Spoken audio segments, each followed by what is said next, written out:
Il faut sauver l'église Sainte-Julite. La municipalité lance une souscription pour restaurer cet édifice à l'abandon depuis des années.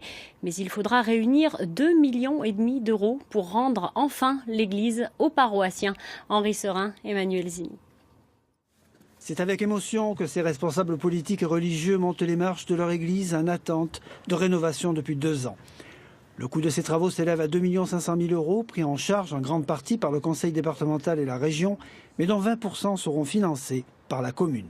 Dans un premier temps, nous avons fait une première tranche qui va nous permettre de sécuriser l'édifice, de refaire la toiture, de renforcer les structures pour consolider donc l'édifice, de faire un coup de propre à l'intérieur afin de pouvoir accueillir à nouveau les lansonnets, quoi. À l'intérieur de l'édifice, des plafonds et des murs fissurés et des bancs d'église recouverts de poussière et privés de fidèles depuis des années. Pour le père d'Estremaux, nouveau prêtre de Lançon, l'église Sainte-Julite reste un lieu historique à préserver. C'est un lieu d'histoire, c'est un lieu d'histoire religieuse, un lieu d'histoire pour les familles du village. C'est d'ailleurs lié à ma propre famille puisque mes ancêtres ont probablement été baptisés ici il y a très longtemps.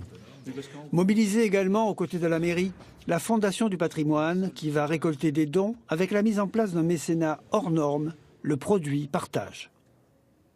Il va y avoir également une forme particulière de mécénat qui ne va pas être sous forme de dons directs, mais de faire participer par exemple des vignerons de la commune qui vont vendre des bouteilles de vin en faisant une ristourne, on va dire, une partie du produit de vente sera reversée au profit de la restauration de l'église. Depuis 2 ans, c'est dans cette chapelle située en contrebas du village qu'ont lieu les offices. Une chapelle bien trop petite pour accueillir des cérémonies telles que mariage ou baptême.